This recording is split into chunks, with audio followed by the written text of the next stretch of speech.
few numbers later because I know our next segment after me is setting some goals. But red and green, we know red's bad, green is good. The majority of the time.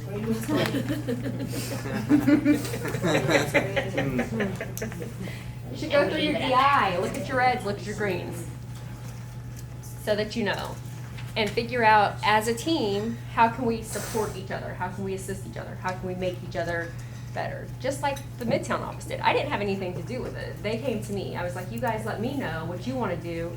And then, you know, it's great. It wasn't me telling them what they needed to do. It was like, hey, we think this is going to work so much better for us in our office because of the flow.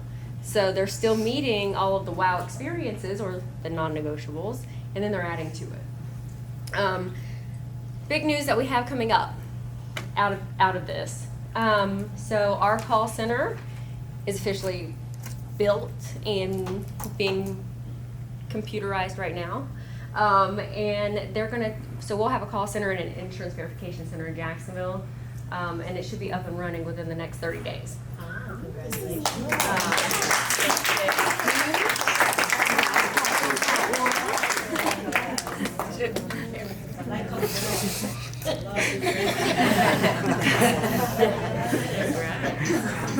What does that mean for you guys?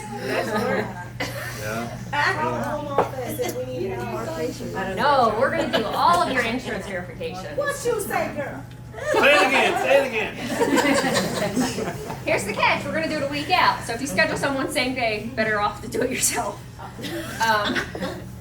We are going to take over the phone calls too. Wow. So your phones will not be ringing, they'll all be coming to me or makes sense. my teams, right? So that means I can make sure the phones are answered properly. Because with Jive and the new phone system, I can listen to all the phone calls and I can listen to everything that's going on. So I know how to make sure that we're getting the best experience possible on the phone.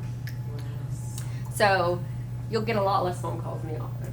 That's awesome, because then the phone doesn't ring Could while you you're talking explain to a to patient. everybody the Jive? Because I know when you bring that up, I've seen a couple people, what's Jive? Could you explain that with the new phone systems and everything, so? Yeah, Jive is your phone system. Fancy phones that we have. It is. So it's got an app that you download to your desktop. And it's through LogMeIn. It's called GoToConnect. But I've emailed you guys, admin anyway. Jeff Palmer emailed you lots of downloads. So if it's not, you guys need to make sure that it's downloaded on every computer that has a phone. There's 2 apps, right? You're going to have a GoToConnect app and a Jive app. Or, yeah, it's 2 like that. Yeah. Yeah, Jive and GoTo. And then your third app that you're going to have is DI. I mean, I have an app. I don't know if you guys have an app for it. But those should be downloaded on all phones that have a desktop. It's a caller ID. It tells you who's calling. As soon as the phone rings, that patient's name is popping up. I've seen that. Yeah. I've seen that. I was even able to get a patient's telephone number, repeat it back, to Yeah. her. So she was like, huh, what? I was like, yeah, honey, you came up. And that's the first part of it. The second part is the part where you can actually text from it.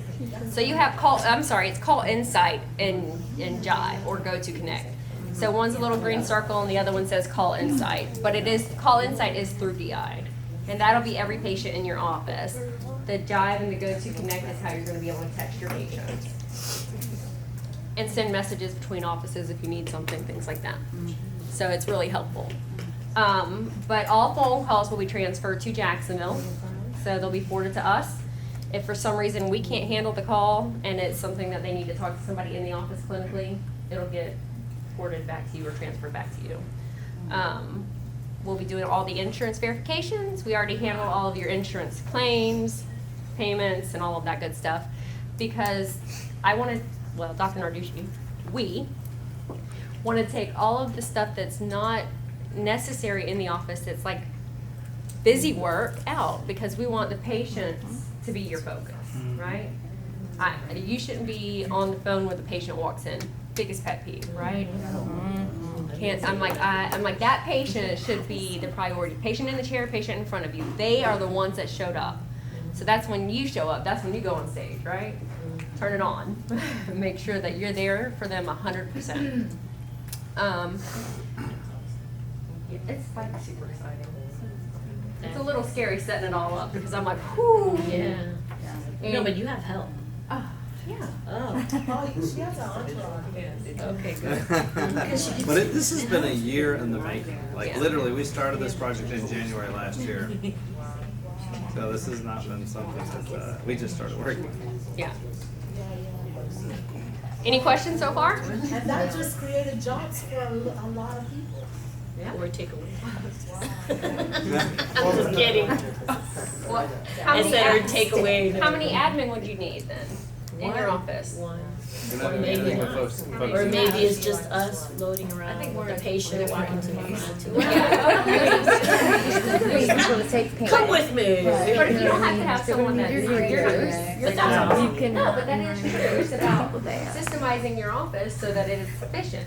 So that you don't have to have 5 or 6 front desk people, that you only need like 2 or 3. This You know? spring, you want to do some cosmetic whitening at $400. Make them feel like they're in Hollywood, baby. That's it. It's all about making them feel good. I mean, if they feel like, if you're not distracted by all of the other stuff, then it, you know, your patient becomes your focus. And if it's not the focus, and if we're not there to make sure that you're giving them the experience that they can't have anywhere else, we need to be doing some different kind of training. No, but that's awesome because, not to say anything, but obviously I'm bilingual. I guess everybody knows.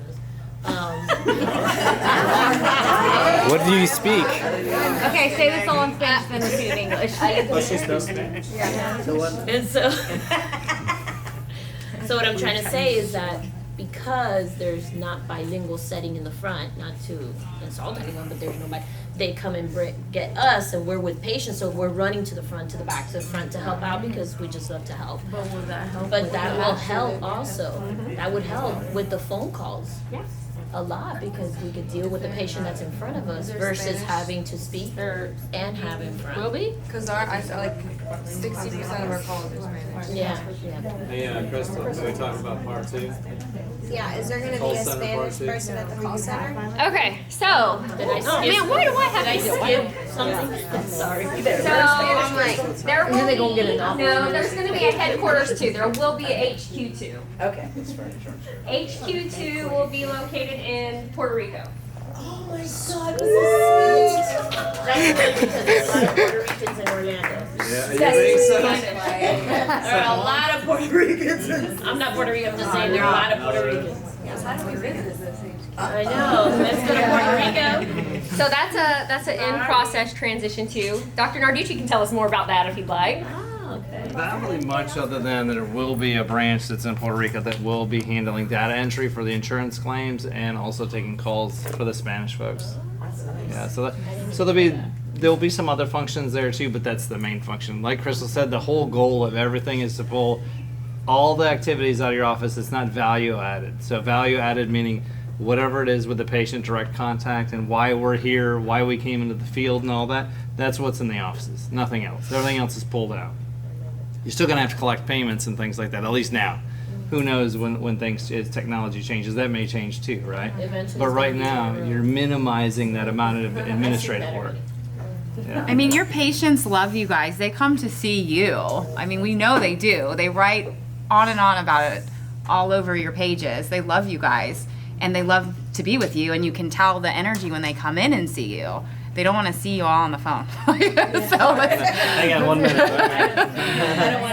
and but y'all don't want it. So we want to keep that family-oriented feeling going for your patients, because we know that's the energy that keeps it going. Are we still doing appointment confirmations, or are you guys taking over that too?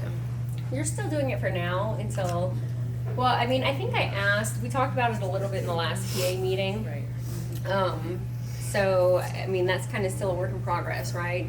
Right now, we should be texting through the GoToConnect for confirmations. What about AR? We already handle AR. Oh, hallelujah. Yeah, they insurance She's new. payments, all that stuff like that. It's already all out of the offices. The only thing that is handled AR wise is patient co-pays that need to be collected same day. I will collect them. Yes, that, everything else we handle. We send the claims, we submit them, we do the attachments, we do the follow-up, we post the payments, we do everything. And we already do that. So the, taking the calls and insurance verification, that's all now being added to the functions that we're gonna be doing in Jacksonville and Puerto Rico. The Puerto Rico thing's really not gonna be for, it took us a year to do the stuff here in Jacksonville and we're still not done. It's probably gonna be at least the same amount of time over there because we're having to kind of go back and forth, figure out exactly where we're gonna set things up. We haven't even decided that. We got it narrowed down between 3 cities right now. So it'll just, I mean, it's a process like everything. They should be taking all those phones away from front desk anyways. Every office should. I don't mean like us, I'm just saying in general, because that distracts every patient that walks in. Well, your There's like phone a will ring ringing you. tone. I know, that's awesome. No, I love it. But you need a I've been phone. saying that Well, for we need a years. phone. Well, yeah, we need a phone. I won't post on calls made. I'll get someone to do it. I still want you to connect with me. How you doing, Miss Jones? How you feel? Everything went okay yesterday? But that's awesome. Okay. Do you guys have any other questions? Questions? DI questions? Huddle questions and why it's important. Like, right, the morning huddle is so important, it's crazy to me. I mean, they asked me earlier, they're like, well, you never did, huddles when you were working in the office. I'm like, because. He's in your face the whole Yeah, time. because I'm in everybody's face. I'm huddling nonstop So he all would do day, mini right? huddles? All day long. Individual huddles? All day long. All day, there's no break. I'm sitting in there coaching every single hygiene patient. This is what you're gonna say, this is what's going on. When I come in, this is what I'm gonna do. And there's a reason why when we go through things, it's nearly 100% closed. Is that 100% closed because, I did something special? No, but as a team, we all did a certain function and it just flows right into of course I need to do this. Of course I want to, when can I do this? Can I do this today? They're asking, can I do this today? Not like, well, we have an opening now. No, they're asking us like, hey, can I get this taken care of? I'm already here. Well, then you did a good job in the presentation. But it's an orchestra, right? It takes the entire takes team. time. It takes everybody. Yeah. So the reason why I didn't do our morning huddles is because they were joking around because all the time, like, hey, you got a second? Like the whole time I'm talking, I'm not sitting down at all because I'm trying to orchestrate the entire day. If there was He's an one thing in everlasting his morning schedule, huddle. This is me at the front. It was no joke. I'm like, if I'm in double You're like, 5 today, minutes like, now, I'm go. gonna be very Fill the excited. tube. I'm like, out the I was door. like, no, there will I never don't be care if it's opening in his $10,000 but schedule. then it will be 22. Got it. He's staying not gonna busy. happen. Communities are everywhere all the time. You're providing the best experience and the best. Like there's like, it's just how it works. Not even a break to breathe. Okay, I so, prefer that. I prefer if we working don't- right through and going home.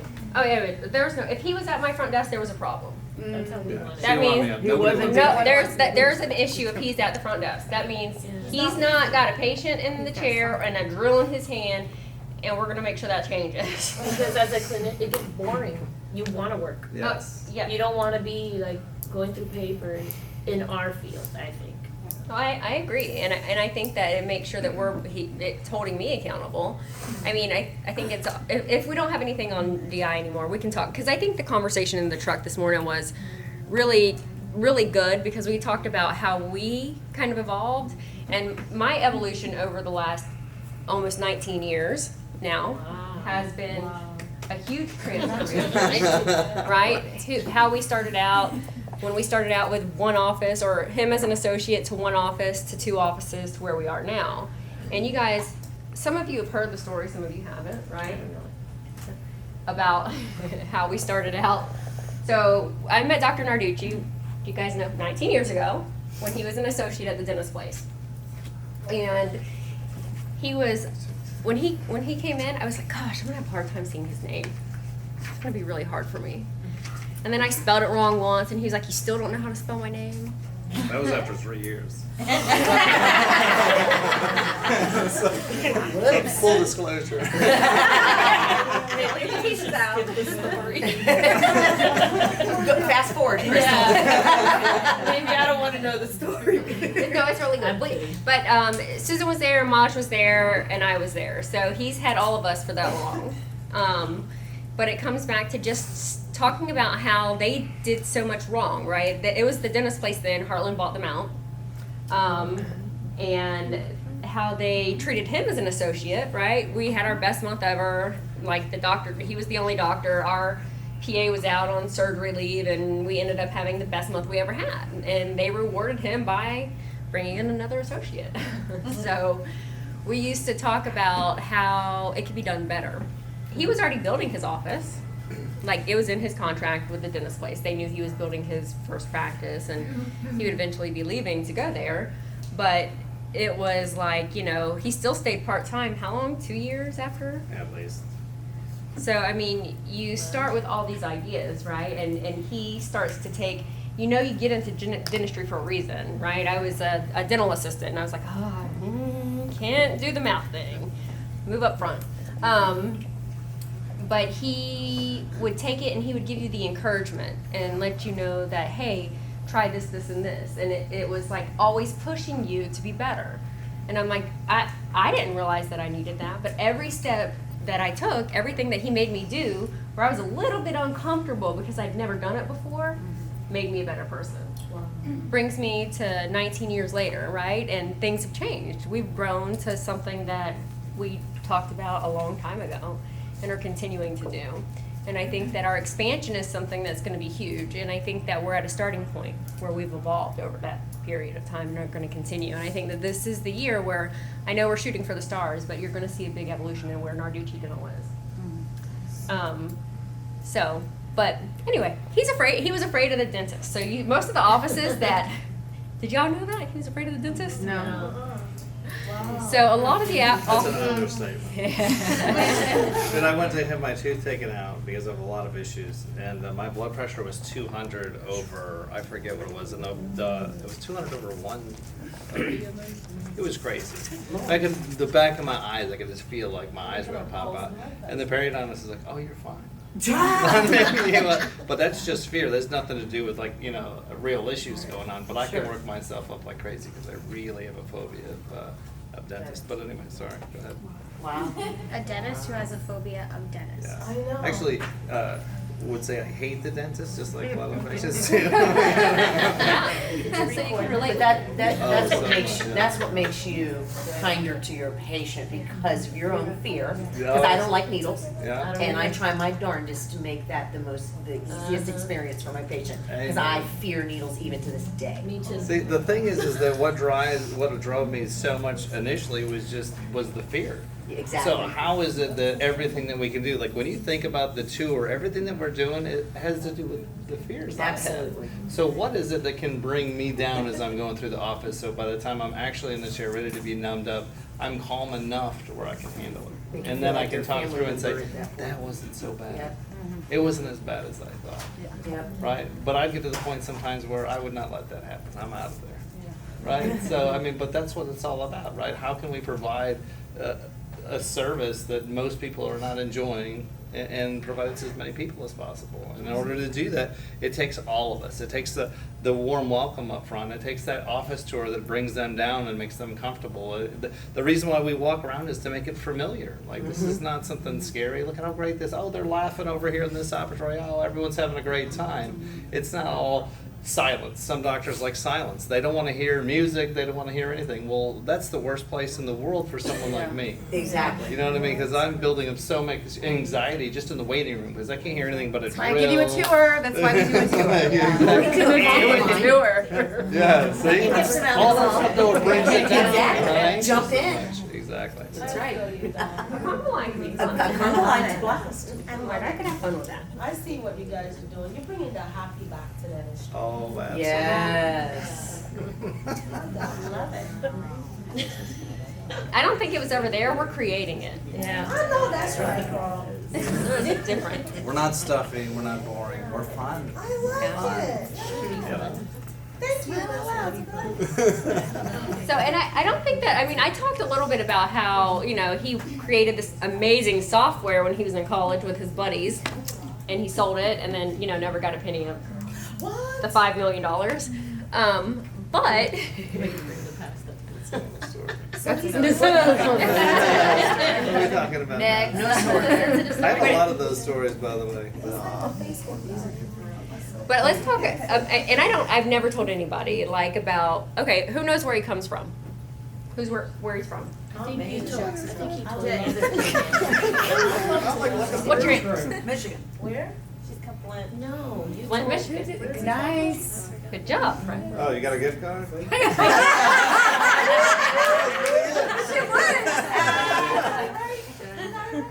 Jen? Hey, I said Michigan. So who knows? She narrowed it. Huh? Everything about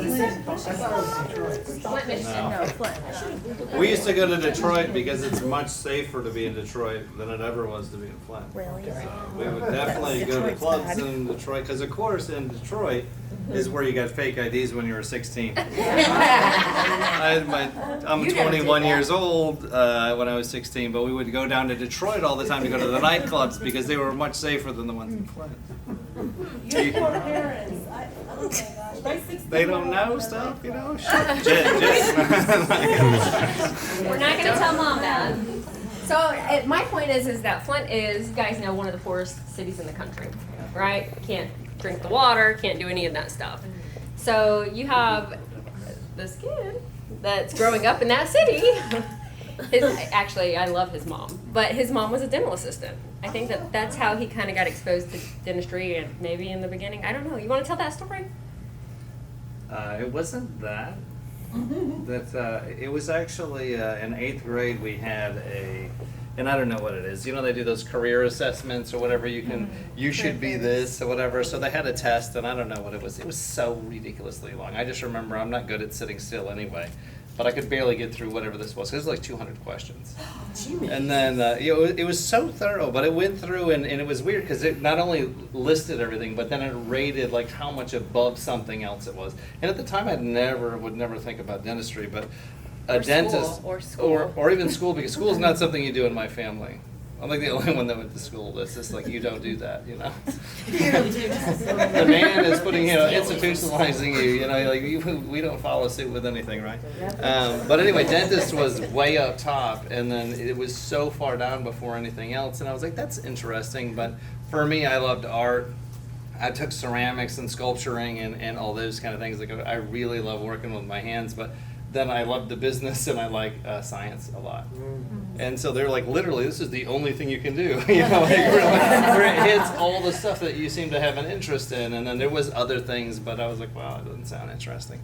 But that's really what kind of set the, like the seed, I guess. Yeah. But of course, that was at 14 or whatever, and when you're 14 in Flint, Michigan, when you don't have windows because we have boards for windows or bars and these kind of things, your concern is about not getting jumped, because you get jumped, you get your wallet stolen, you get beat up. I ended up in the back of an ambulance 3 times. I don't even know what happened.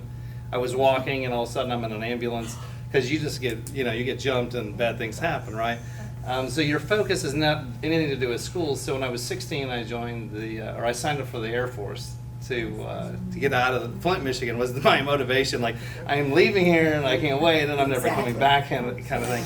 And so when I was 17, because I graduated high school when I was 17, then I went in. But my parents had to sign me in and all that because I wasn't old enough. But so I wasn't really thinking about, I want to be a dentist. I just I would like to survive until I leave here, right? And I was like, Iraq sounds a lot safer than Flint right now. Wow. So let me sign up and get out of here. I get a big gun this way. I was in the Air Force for a long time, and I never wow. was shot at.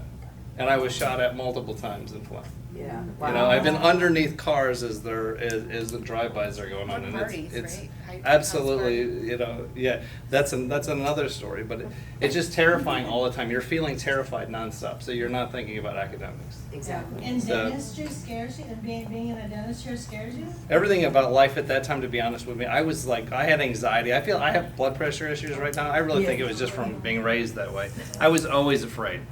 It took me so long. I could tell you, I could walk with my eyes closed, probably up until I was 29, 30, and tell you every single person that was near me.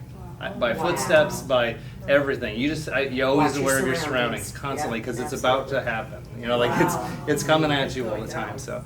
That's amazing. But I went into the Air Force. I got actually the first time I had exposure to dentistry besides my own fears, and that was good stuff because it was from more of an OSHA compliance kind of thing, and I ended up working for OSHA. But that's another story. So that's kind of the no on the mom thing. I really never thought about it from my mom. It was just kind of one of those things. I just love your mom. I think that's I just think that when you think about evolution, it's crazy, right? I mean, for me, it was the same thing. If you compare me to my family members, I would never have done anything. I would be on the streets or OD'd or dead at this point. I mean, I was raised in a motel on the side of Phillips Highway in Jacksonville, which, if you haven't been there, is where all the hookers and the pimps hang out. So you definitely wouldn't think that I was the person that would have dropped out of high school when I was in 11th grade, went and took my GED, and immediately enrolled in dental assisting school. So it put me a year ahead, right? I mean, and you go through and you're like, I can make the choice in life to either go this way or this way. Well, maybe going this way is a little bit harder, but it's worth it. So, I mean, I think about those things and how it changed me, and then I apply it to my life and work. So maybe it's not going to be the easiest, but it's going to be worth it. It's going to make the patient experience better. It's going to make sure that everything that we do provides significance to someone else, because you never know how other people are evolving around you. Anything else you want to go over? No, you got me like shaking over here. Why? Flashback, sorry. Do it again. I'm like not even kidding. This is, oh my god. That's a powerful testimonial. Sorry. That's going on a website. Oh, great. Wow, that's So I just want you guys to know that when we talk about these things, it comes from a place of good. We're absolutely more passionate probably than most people realize, because it's stuff that keeps us up all the time. We're constantly saying, how can we be better? How can we help? How can we help?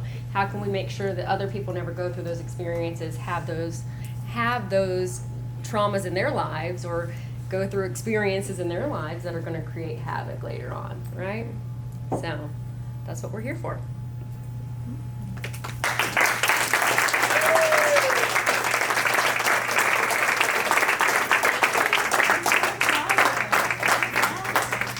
Okay, so I'm very emotional, so do we want to take Yeah, a I know, 10 me minute? Yeah. Okay, let's take a Powerful 10 minute. testimony.